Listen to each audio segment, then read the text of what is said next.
महाविकास आघाडीच्या वतीने आदरणीय पवार साहेबांचा सत्कार करावा।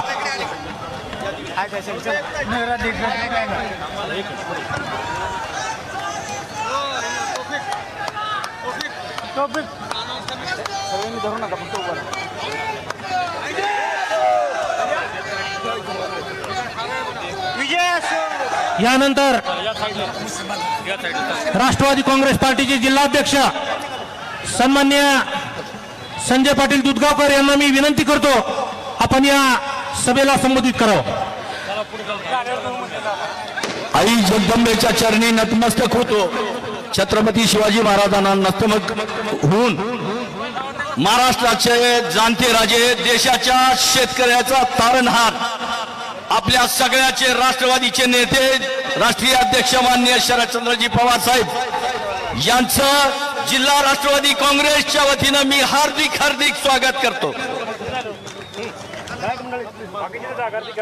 मी एकच मिनिटात बोलणार आहे साहेब। 50 वर्ष झाली आपण या महाराष्ट्रातली सगळी तरुण मंडळी राजकारणात आहे, काही मंडळी राजकारणाच्या बाहेर आहे, परंतु आपल्याला बघत बघत ही मंडळी सजग झाली। या मंडळीनं विकासाच्या चारो तरफ वाटा धुंडल्यात। त्यांना माहिती झालंय की चांगलं काय वाईट काय, आणि ह्याचं सगळं श्रेय माननीय शरदचंद्रजी पवार। शेतकऱ्याच्या आर्थिक उन्नती साधण्यासाठी पवार साहेबांनी या जिल्ह्यामध्ये जे फळझाड लागवड केली, आज साहेब आमच्या जिल्ह्यामध्ये 1500 हेक्टर आंब्याचं कालच्या वादळामध्ये नुकसान झालंय। आपल्या जाणतेपणामुळेच आम्हाला शेतकऱ्याला ही शेतीमध्ये फळबागा लावता आल्या, त्याचं अनुदान 100% मिळालं, हे फक्त पवार साहेबांमुळे मिळालं। शेतीला जोडधंदा असणारा दूधधंदा उदयास आला। आज जिल्ह्यामध्ये 3.5 लाख लिटर दूध होत आहे, त्याचं सगळं श्रेय माननीय पवार साहेबाला जाते। आज या ठिकाणी मी एवढं सांगू इच्छितो की साहेब या जिल्ह्यामध्ये राष्ट्रवादी काँग्रेस शिवसेना आणि सगळे मित्र पक्ष मिळून ओमराजेला विजयी केल्याशिवाय राहणार नाही, ही वज्रमूठ या ठिकाणी व्यक्त करतो आणि माझं लांबलेलं भाषण संपवतो। जय हिंद, जय महाराष्ट्र। यानंतर संपूर्ण जिल्हावासियाचे मुस्लिम समाजाचे कार्यकर्ते आदरणीय पवार साहेबांचा या ठिकाणी यथोचित असा सत्कार करतील।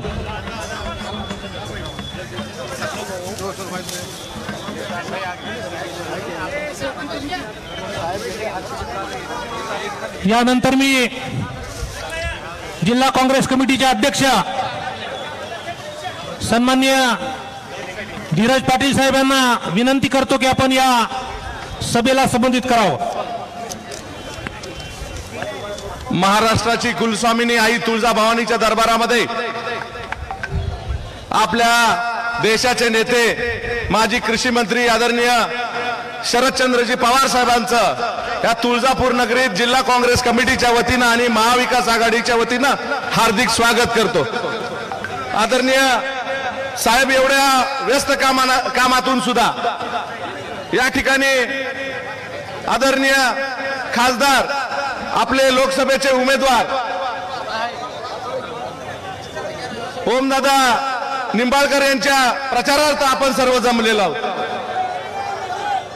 वेळ कमी असल्याने मी व्यासपीठावरील नावं घेत नाही, परंतु या ठिकाणी साहेब आपण या जिल्ह्यातील अनेक आणि महाराष्ट्रातील अनेक लोकांना मोठं केलं। कित्येकांना राजकारणातला र कळत नसताना सुद्धा या ठिकाणी मंत्री केलं। 35-35, 40-40 वर्ष सत्ता दिली आणि एक दिवसात त्या एका रात्रीत ते निघून गेले। आणि आज साहेब आज लातूर जिल्हा कुठं 1982 झालेला लातूर जिल्हा आणि उस्मानाबाद जिल्हा जिथल्या तिथं आहे। आज साहेब आपण त्या जिल्ह्याला ज्यावेळेस भूकंपाचे धक्के असताना 1993 साली जी भरीव मदत केली ही कुणी आपण विसरू शकणार नाही। आणि आपण आज पाहिलं तर साहेब केंद्रामध्ये आणि राज्यामध्ये जे काही सरकार आहे, आज शेतकरी विरोधी सरकार, शेतमजूर विरोधी सरकार, आज व्यापारी विरोधात सरकार, आज ही लढाई आपली धनशक्तीवर जनशक्तीची लढाई आहे, तसेच लोकशाही विरोधात हुकुमशाहीची लढाई आहे.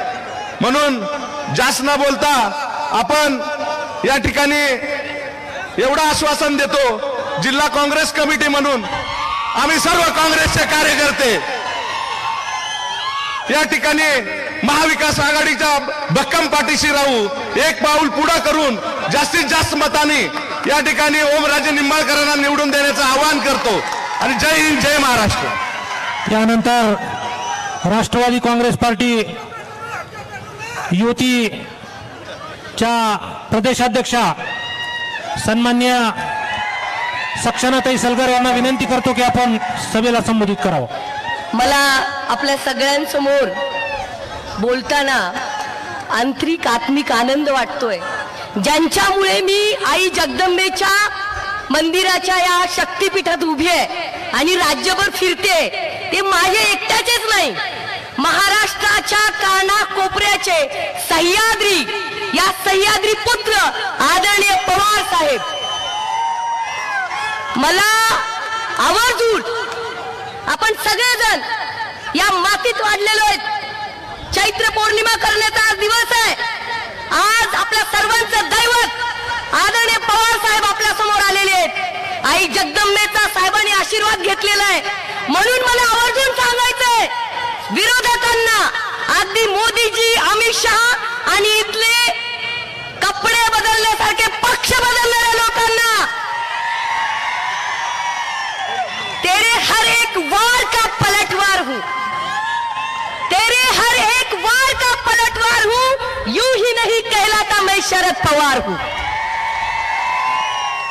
थोडं थांबा, वाटलं आदरणीय अजितदादांनी घड्याळ चोरलं, आता साहेबांचं काय, त्यांना सगळ्यांना सांगा की अजितदादा असतील, फडणवीसजी असतील, अमित शहाजी, मोदीजी असतील, या सगळ्यांना आसमान दाखवणारा पठ्ठ्या म्हणजे शरद पवार साहेब आहेत. आणि आज सुद्धा मी असं लहानपणी ऐकलेलं आहे साहेब, की ज्या ठिकाणी पवार साहेब मुक्काम करतात वातावरण फिरतं. ओम दादा, तुम देखना आंखों से, मैं सबको बताऊंगी, दुश्मनों को भी बताऊंगी, तुम देखना आंखों से, ओम दादा आएगा लाखों से. कारण परीस आपल्या बाजूला असल्यानंतर सोनं होतं. पवार साहेबांच्या कुशीत वाढलेली आहे मी. नो पॉलिटिकल बॅकग्राऊंड, वडील कधी सरपंच नाही, पण पवार साहेबांनी 18 पगड जातीला सोबत घेऊन, आदरणीय सुप्रियाताईंनी, अरे मला अभिमान आहे. हे सगळेजण नारा देत आहेत कैलास दादा की नारी शक्ती, नारी शक्ती. मला उत्तर विचारायचंय जनतेला. महिला आहेत तिथे, शहापूरकर मॅडम आहेत, वडणे मॅडम आहेत. अरे सुप्रियाताई महिला शक्ती नाही? 9 वेळा महासंसद रत्न असलेली आमची ताई, ज्यांनी जनजागर लेकींचा घेतला महाराष्ट्रात, ती महिला शक्ती नाही? अरे नाटक करण्याची हद्द असते. या ठिकाणी जो नारा दिला जातोय ना, मला विचारायचंय, एक त्या सुप्रियाताईला हरवण्यासाठी ती मुघलांची फौज आहे, आणि तेव्हा नारी शक्ती नाही. इथे हा उमेदवार, माझं वैर नाही हा, माझं त्यांच्याशी कुठलंही कॉम्पिटिशन नाही. इथं टोपीवाले काका बसले आहेत सगळे. मी फार गरीब घरचं लेकरू आहे, मी त्यांच्या कुठंच नाही. मी खरं सांगते, माणसाने जरा भान ठेवून बोलावं. ते श्रीमंत आहेत, संस्था चालक आहेत, कारखानदार आहेत, परंतु मला एक गोष्ट सांगितलेली आहे मुकुंददादा. गोष्ट अशी आहे की सोन्याचं जरी पैंजण असलं तर माणूस कुठे घालतो? कुठे घालतो? पण आम्हाला आई जगदंबीच्या इथून बोलते, आम्हाला पवार साहेबांचा टिळा व्हायचे, 2 रुपयाचं कुंकू. तो टिळा स्वाभिमानाचा आहे, तो निष्ठेचा टिळा आहे, तो नैतिकतेचा टिळा आहे. जरूर मी पवार साहेबांच्या रक्ताच्या नातात येत नाही, तुम्ही पण येत नाही, पण ही तरुणाई आज आवाज काय येतोय? कोण आला रे, कोण आला? ही तरुणाई पवार साहेबांच्या रक्तातली नाही, पण छत्रपती शिवरायांचे मावळे आहेत. आणि हे सगळे मावळे छत्रपती शिवरायांचा विचार जर मोदी, शहांना, फडणवीसांना वाटत असेल ईडी बीडी लावून आम्ही संपू, तर मला त्यांना सांगायचंय पवार साहेब नावाचं वादळ या महाराष्ट्रातच नाही तर देशात घोंघवतं आणि दिल्लीला झुकवण्याची ताकद पवार साहेबांमध्ये. ओमदादांनी निश्चिंत राहायचंय, गद्दार झाले नाहीत. कैलास दादांचं नाव घेईन मी. 50 खोक्यांची ऑफर होती. अरे त्या खोक्याला लाथ मारली आणि निष्ठेने इमानदारीने तुमच्यासारखं आपण कष्ट करून येतो. नाही 100 एकर जमीन नसू देत, अरे पण मेहनत करतो, घाम गाळतो. आणि पवार साहेबांची ताकद तुमच्यासारखी घाम गाळणारी जनता आहे. आणि मी एकच सांगेन, जास्त वेळ घेत नाही. गिरते हैं शेर सवार ही मैदानी जंग में, गिरते हैं शेर सवार ही मैदानी जंग में. अरे वो तिफल क्या गिरे जो घुटनों के बल चले, जो घुटनों के बल चले. हे पवार साहेबाला संपवायला निघालेत. आगे आगे देखो होता है क्या. नाही यांना भोपळा मिळाला ना तर मग तुम्ही 4 तारखेला बघा. Count down begins. आणि मला आवर्जून सांगायचंय आणि मी माझं भाषण संपवते. मला उस्मानाबादच्या धाराशिवच्या जनतेला खरं सांगायचंय. सक्षरा सलगरला जिल्हा परिषद मेंबर सुप्रिया सदानंद सुळेंनी केलेले, पाडुळईला मुकुंददादा सभा सुप्रिया ताईंनी घेतली. मी म्हटलं पवार साहेब, ताई माझ्या प्रचाराला आल्या. तुम्ही माझं आता 5 वर्ष होत आहेत माझ्या समुद्रवाणीचं उद्घाटन करायला या दवाखान्याचं. अहो माझ्यासोबत कुणी नव्हतो, मामा काका कुणी माझा खासदार आमदार नाही. या पवार साहेबांनी 2 मिनिटात मला 26 फेब्रुवारीला म्हणले, सक्षणा मी 6 मार्चला तुझ्याकडे येतोय. माझ्या वडिलांना कॉन्फिडन्स नव्हता. पवार साहेब, अगं ती लई मोठी माणसं आहेत, कशाला तू करायला लागले असलं, कोण येते आपल्यासाठी. पण मला सामान्य जनतेला सांगायचंय, पवार साहेब नावाचा सह्याद्री 18 पगड शोषित जनतेसाठी उभा असतो, हे मी अनुभवलेलं आहे. जास्त बोलणार नाही. थँक्यू. जय हिंद, जय महाराष्ट्र एवढंच म्हणेन. लहू के हर कतरे से, लहू के हर कतरे से हम आगाज लिख देंगे और हमारा कतरा कतरा भी बोलेगा शरद पवार साहब जिंदाबाद जिंदाबाद जिंदाबाद. जय हिंद, जय महाराष्ट्र. थँक्यू. यानंतर आदरणीय अशोकजी जगदाळे साहेब यांना विनंती करतो की आपण अगदी 2 मिनिटांमध्ये या जनसमुदायाला संबोधित करावं. आजच्या या प्रचार सभेस उपस्थित असलेले या देशाचे नेते, आमचे श्रद्धास्थान सन्माननीय पवार साहेब, या जिल्ह्याचे उमेदवार ओमदादा, गोरे साहेब, राहुल भैया मोटे, काँग्रेसचे धीरज भैया, सक्षनाताई, सर्व उपस्थित व्यासपीठ. आपल्याला मतदानाला केवळ आता 270 तास राहिलेत. 11 दिवस. लढा मोठा आहे. धनशक्ती विरुद्ध लढा आहे. आपल्याला मतदान करण्यापूर्वी काही गोष्टी लक्षात घ्यायला हव्या की गेल्या 40 वर्षामध्ये ज्या काही या मातृभूमीत, या उस्मानाबाद जिल्हा, धाराशिव जिल्ह्यामध्ये एवढे मोठे मोठे नेते, भाई उद्धवराव पाटलापासून माणिकराव खपलेसारखे मोठमोठे नेते होऊन गेले. इतिहासात गेलं तर आपल्याला कळतं की भाई उद्धवराव पाटलांना सुद्धा मुख्यमंत्र्याची ऑफर होती, पक्षांतर करण्याची विचारणा झाली होती, साहेबांना माहीत असेल. पण भाई उद्धवराव पाटलांनी सांगितलं, बाबा मी पक्षांतर काँग्रेसमध्ये करणार नाही, मी मरेन तर ह्या लाल बावट्यामध्येच मरेल. एक बाजूला अशी संस्कृती, दुसऱ्या बाजूला ज्या साहेबांनी 40 वर्ष लाल दिव्याची गाडी दिली, होत्याचं नव्हतं करण्याची संधी दिली, पण ही सगळी संधी त्यांनी स्वतःची विकास करण्यामध्ये घेतला. आणि जाताना सांगतायत एका रात्रीमध्ये गेले, विकासासाठी गेलो. मग 40 वर्ष कोणता विकास करत होते? तुम्हाला लाल दिव्याच्या गाडीमधनं विकास करता आला नाही का? एक झाला तर झाला, लगेच दुसऱ्या बाजूला परवाच्या याच्यामध्ये एवढी मोठी गद्दारी करतात. साहेब त्यांचे चिरंजीव परवा सभेमध्ये बोलले की आमचं 19लाच ठरलं होतं अजितदादांनी आम्हाला पुढे पाठवलं. एवढ्या म्हणजे या सगळ्या कट कारस्थान 19 पासूनच सुरू होतं आणि ह्याचा दाखला सगळ्या जनतेसमोर जाहीर सभेत देतात. याच्यापेक्षा मोठी नामुष्की काय असेल आणि याच्या पुढची मोठी गद्दारी काय असू शकते. या उमेदवार आहेत.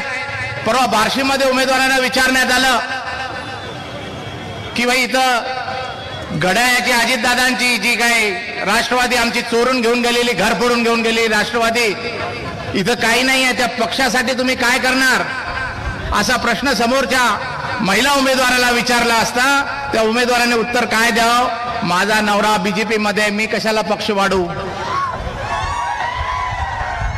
काय पद्धतीचं राजकारण करतात. आवर्त घेण्याची चिठ्ठी आलेली आहे, त्यामुळं मी आज जास्त बोलत नाही. साहेब बोलतील, साहेबांचं मार्गदर्शन आहे. पण साहेब 2 मिनिटात संपवतो. या तालुक्याचं आहे. आता आमदार आणि खासदाराचे जे तिकीट मागले ते एकाच घरामध्ये आहेत. जरी खासदार तर निवडून येणारच नाहीये, पण ह्या तालुक्यामध्ये गेल्या 5 वर्षामध्ये जेव्हापासून हा आमदार निवडून आलाय, ग्रामपंचायतीतल्या साध्या साध्या लोकांना एवढा त्रास देतात. आमच्या इथल्या कितीतरी ग्रामपंचायती आहेत, त्यांना कुठची संधी न देता एक फक्त जनरल बॉडी नाही घेतली म्हणून त्यांना प्रशासनामार्फत, कलेक्टर मार्फत त्यांना अपात्र करतात. अशा शेकडो केसेस त्याच्यामध्ये चालू आहेत आपल्या ह्याच्यामध्ये. अशा प्रकारे ही जनता, आता तर तुम्ही त्यांना रस्ता दाखवणारच आहेत घरचा. आपल्याला ह्याच्या पुढे विधानसभेत सुद्धा त्या जे त्यांच्या करते करवते आहेत त्यांना सुद्धा आपल्याला विधानसभेमध्ये घरचा दाखवायचा आहे. त्यावेळी आपण सर्वजण याच मोठ्या संख्येने पुढे याल आणि या झुंडशाही, दडपशाहीच्या विरोधात आपण सर्वजण एकत्र येऊ. आणि तुळजापूर तालुक्यामधनं साहेब कमीत कमी ओमराजे आपल्याला तुम्हाला एक सांगणं आहे आमचं, 50,000च्या पुढचे लीड नाही मिळालं तर माझं नाव बदलेन मी. आणि आपण सर्वजण तुटून पडायचंय, एक जिदाने आतमध्ये यायचंय. तुमच्या पाठी जरी यांनी पोलीस केसेस करत असतील, काय काय नाही ते उपद्व्याप हे आमदार आणि त्यांचा परिवार करत असतं. त्या परिवारांना घराचा रस्ता दाखवण्याची हीच वेळ आहे. इथं खासदारकी झाल्यानंतर आमदारकीसाठी तयार राहा अशी विनंती करतो आणि 2 शब्द संपवतो. जय हिंद, जय महाराष्ट्र. यानंतर आधुनिक लहुजी सेनेच्या संस्थापक अध्यक्षा नगीनाताई कांबळे यांना विनंती करतो की आपण त्यांनी महाविकास आघाडीला आपल्या संघटनेचा पाठिंबा द्यायचं ठरवलंय. आदरणीय पवार साहेबांना ते या ठिकाणी पत्र देत आहेत. आपल्या पाठिंब्याचं पत्र त्यांनी दिलंय, त्यांचे खूप खूप ताई आपले धन्यवाद. यानंतर मी भूमपरंडा वाशीचे माजी आमदार सन्माननीय राहुलजी मोठे साहेब यांना विनंती करतो की आपण 2 शब्द बोलावं. महाविकास आघाडीचे अधिकृत उमेदवार ओमराजे निंबाळकर साहेब, या कार्यक्रमाला उपस्थित असणारे आपल्या सर्वांचे दैवत आदरणीय शरदचंद्रजी पवार साहेब, व्यासपीठ, आज समोरच्या गर्दीकडे बघून आणि समोरच्या तरुणांचा उत्साह बघून ओमराजे निंबाळकर साहेब हे आजच पवार साहेबाच्या साक्षीनं निवडून आलेले आहेत असं म्हटलं तर चुकीचं होणार नाही.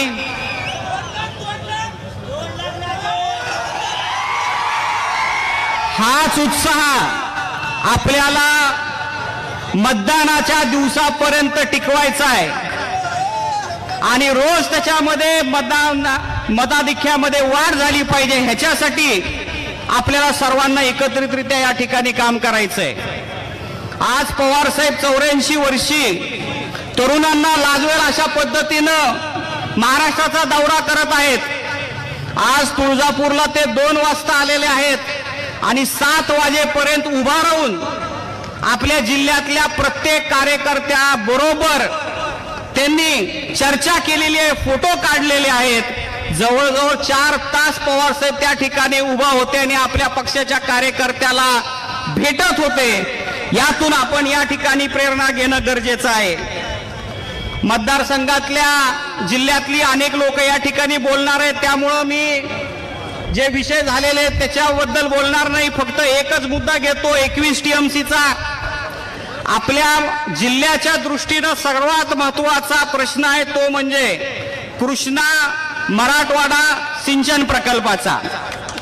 या सिंचनाच्या माध्यमातून आपल्या जिल्ह्यातल्या प्रत्येक तालुक्यामध्ये सिंचनाची सोय होणार आहे. 2019 साली हे पाणी आपल्या मतदारसंघाच्या म्हणजे माझ्या भूम परांडा वाशी तालुक्याच्या अगदी उंबरठ्यावर पाणी आणून आपण सोडलं होतं. शेवटच्या टप्प्यामध्ये त्या सिंचन योजनेचं काम आणून ठेवलं होतं. 1 वर्षात ते पाणी आपल्या मतदारसंघामध्ये येणं गरजेचं होतं, परंतु आज 4.5 वर्ष होऊन सुद्धा ते पाणी आपल्या मतदारसंघामध्ये आलेलं नाही. आणि हे पाणी न येण्याचं कारण म्हणजे आपले पालकमंत्रीच्या निष्क्रियतेमुळे हे पाणी आपल्या मतदारसंघामध्ये आलेलं नाही.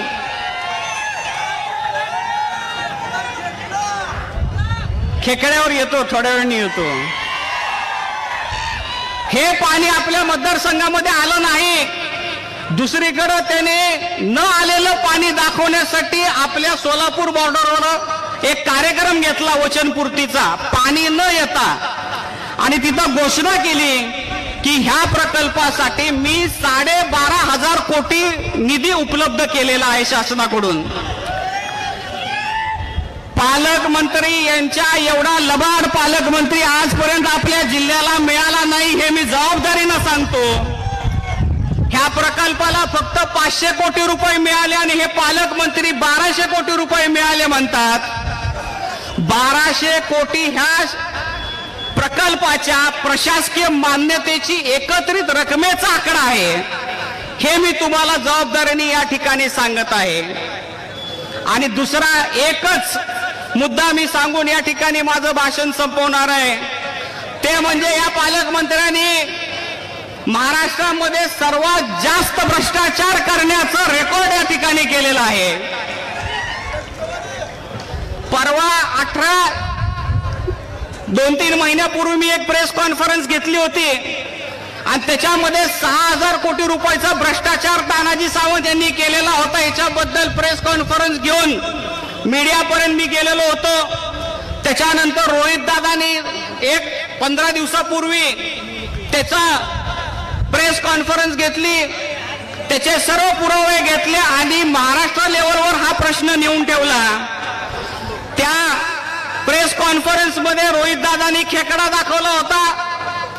त्या खेकड्याला छळ झाला म्हणून रोहित दादावर कारवाई करण्याची मागणी झाली, परंतु हा चालता बोलता खेकडा अख्ख्या महाराष्ट्राला भ्रष्टाचाराने पोखरतोय, महाराष्ट्राच्या लोकांचा छळ करतोय, त्याच्यावर कसलीही कारवाई झालेली नाही.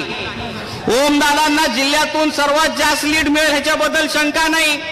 भूम परांडा वाशी तालुक्यातून सुद्धा त्यांना सर्वात जास्त मतदान आणि मताधिक्य आम्ही देणार आहोत, हे देखील मी आपल्याला या कार्यक्रमाच्या निमित्तानं सांगतो. शेवटी आज आदरणीय पवार साहेब या ठिकाणी आलेले आहेत. त्यांच्याबद्दल जेवढं बोलल तेवढं कमीच आहे. फक्त 2 ओळी त्यांच्याबद्दल मी या ठिकाणी बोलणार आहे. इंसान वो नहीं जो हवा के साथ बदले, इंसान वो नहीं जो हवा के साथ बदले, इंसान वो है जो हवा का रुख बदले. आणि पवार साहेबांनी महाराष्ट्राच्या राजकारणाचं आणि देशाचं राजकारणाची हवा बदललेली आहे. हवा बदलली नाही तर विरोधकांची हवा काढून घेतलेली आहे. आणि म्हणून या 7 तारखेला आपण ओमदादांना जास्तीत जास्त मताने निवडून द्यावं ही विनंती करतो आणि माझे 2 शब्द संपवतो. धन्यवाद. यानंतर आम आदमी पार्टीचे प्रदेशाध्यक्ष सन्मान्य अजितजी पाटील साहेबांना विनंती करतो की आपण या सभेला संबोधित करावं. सर्वप्रथम मी आपले आराध्य दैवत छत्रपती शिवाजी महाराज बाबासाहेब आंबेडकर यांना विनम्र अभिवादन करतो. व्यासपीठावर उपस्थित आदरणीय आपले सर्वांचे प्रेरणास्थान मान्य शरदचंद्रजी पवार साहेब, उमेदवार ओमदादा राजे निंबाळकर, इतर सर्व मान्यवर, वेळेअभावी मी अगदी 2च मिनिटात या केंद्र सरकारविषयी सांगणार आहे. ही निवडणूक आपल्या देशाची निवडणूक आहे. आणि म्हणून हे सरकार कसं काम करतं हे 5च वाक्यामध्ये मी तुम्हाला सांगणार आहे. हे बीजेपीचं केंद्र सरकार म्हणजे काय, तर ठराविक उद्योगपतींना धंदा, बीजेपीला चंदा, विरोधकांना ईडी सीबीआयचा फंदा, शेतकऱ्यांचा झालाय वांदा आणि बेरोजगारी महागाईच्या बोंबा, याच्या पलीकडे हे केंद्र सरकार नाही. देशातले सगळे उद्योग ठराविक उद्योगपतींना द्यायचे, ईडीच्या धाडी टाकायच्या, पक्ष फोडायचे, आमदार खासदार खरेदी करायचे, अशा पद्धतीने सरकार सुरू आहे. राष्ट्रवादी फोडलं, शिवसेना फोडली, काँग्रेसचे खाते गठीत केले, माननीय अरविंदजी केजरीवाल, मनीषजी सिसोदिया यांना जेलमध्ये टाकलं. त्यांचा गुन्हा काय होता, तर त्यांनी शिक्षणाच्या आणि आरोग्याच्या क्षेत्रामध्ये क्रांती केली, जगाने दखल घेतली.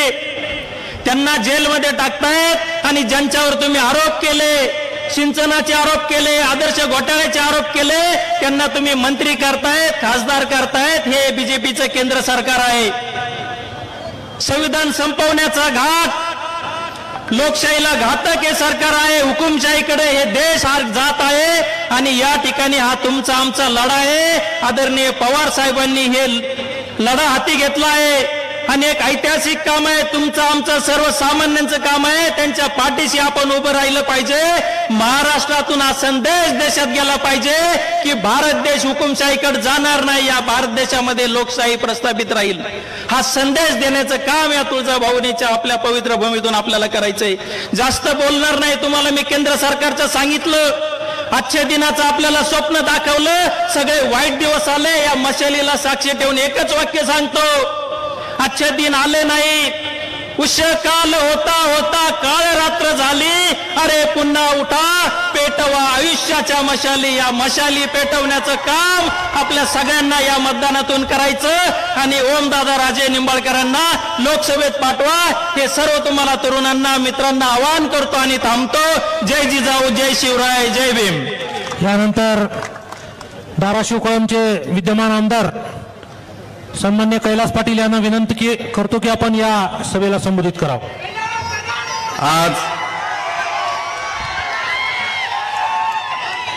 आज आपल्या तुळजाभवानीच्या पावन नगरीमध्ये महाराष्ट्राचा सह्याद्री आदरणीय पवार साहेब आपल्या जिल्ह्याचे परमनंट खासदार ओमदादा निंबाळकर यांच्या प्रचार सभेसाठी उपस्थित आहेत. त्यांच्यासोबत असलेली सर्वांची माफी मागून व्यासपीठावर सर्व मान्यवर साहेब, या तुळजाभवानीची नगरी आहे.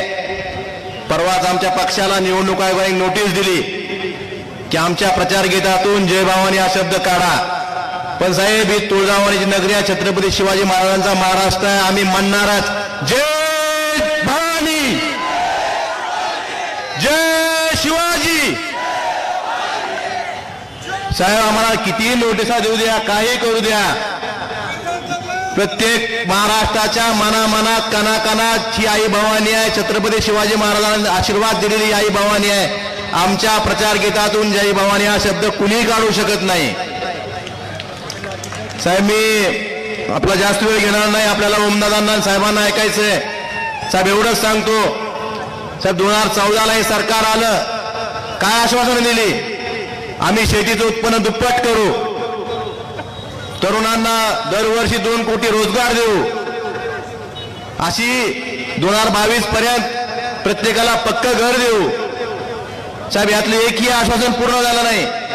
साहेब, शेतीचं उत्पन्न दुप्पट करायचं तर लांबच राहिलं, शेतीचा उत्पादन खर्च दुप्पट केला सरकारने. आणि 10 वर्षापूर्वी आमचं 400 रुपयाला असं डीएपीचं पोतं आज 1400 रुपयाला झालंय. प्रत्येक गोष्टीत 700 रुपये एकर नांगरण होतं, आज 2100 रुपये नांगरण झालंय. आमचा उत्पादन खर्च वाढवला. आमच्या सोयाबीनचा भाव 4000चा 4000वरच ठेवला. आमच्या कांदा उत्पादक शेतकरी मोठ्या प्रमाणात कांदा पिकवतो, कांद्याची निर्यात बंदी लागू केली. आणि आपल्या देशाचे पंतप्रधान काय म्हणतात? हे मागच्या 10 वर्षाचे येतो टेलर आहे, पिक्चर हवी बाकी आहे. मग आमचं सोयाबीन 4000चं 1000 रुपयावर आणल्यावर तुमचा पिक्चर दाखवणार आहेत का आम्हाला तुम्ही? त्यामुळं साहेब, या जिल्ह्याच्या बाबतीत आपण आवर्जून सगळ्यांच्या साक्षीनं सांगतो, की धाराशिवचं शासकीय वैद्यकीय महाविद्यालय ज्यावेळेस राजेश भैया टोपे यांच्याकडे आम्ही गेलो, आपल्या आरोग्य विभागाचं हॉस्पिटल अटॅच करायचं होतं. सुरुवातीला त्यांनी थोडा नकार दिला होता, परंतु ज्यावेळेस खासदार साहेब आणि मी साहेबांकडे गेलो, साहेबांनी त्यांना 1 मिनिटात सांगितलं की धाराशिवच्या फाईलवर सही करा आणि पुढच्या आठवड्यात माननीय उद्धवजी ठाकरे साहेबांनी आपल्या धाराशिवचं वैद्यकीय महाविद्यालय मंजूर केलं. साहेब, कृष्णा मारोडा सिंचन प्रकल्पाच्या बाबतीत मागच्या फडणवीस सरकारनं 2018 मध्ये प्राधान्यक्रम लावून दिला होता. या प्राधान्यक्रमामध्ये या जिल्ह्यातलं एकही काम नव्हतं. ते प्राधान्यक्रम उडवायचं काम आपल्या महाविकास आघाडी सरकारच्या काळामध्ये झालेलं आहे.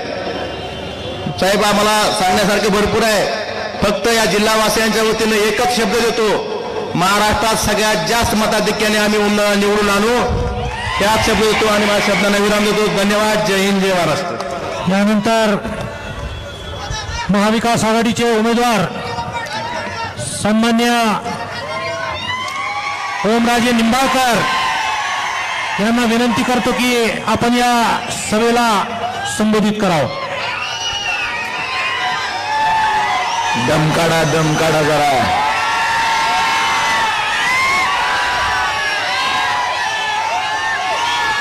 अरे शांत बसर.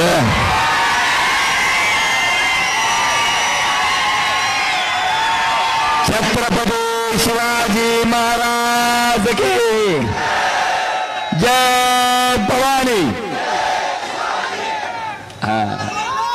आता आपल्याला 2024च्या सार्वत्रिक निवडणुकीला लोकसभेच्या सामोरं जायचंय. या निवडणुकीच्या प्रचारार्थ मला वाटतंय देशातील संपूर्ण शेतकऱ्यांचं,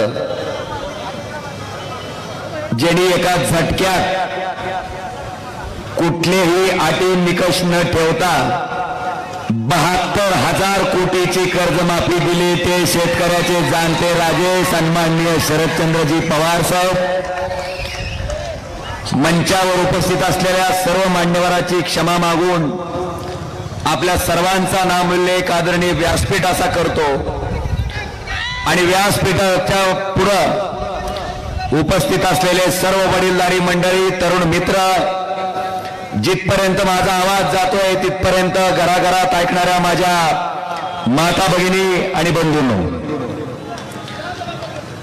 साहेब, माझी उमेदवारी जाहीर झाली आणि मी उमेदवाराची पुढच्या वाट बघत होतो. पैलवान कसा आखाड्यात फिरतोय, पण 20 दिवस काय मला जोड भेटली नाही. आधी रोज एक नाव यायचं,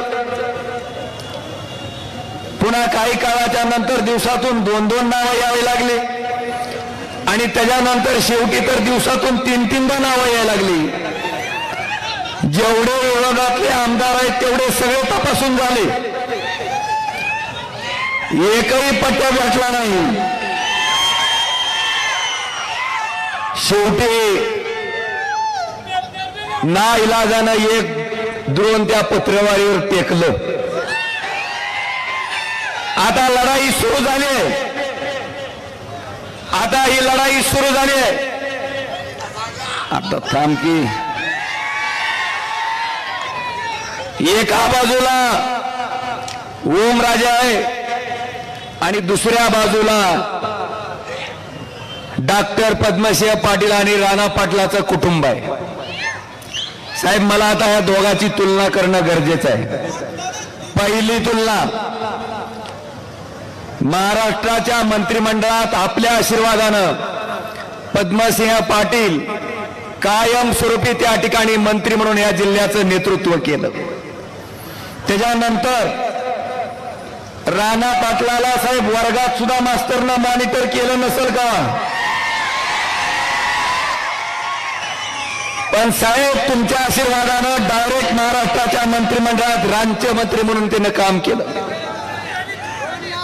40 वर्ष या जिल्ह्याचं मंत्री म्हणून नेतृत्व केल्याच्या नंतर ह्या जिल्ह्याला त्यांच्या मंत्रिपदाचा काय फायदा झाला?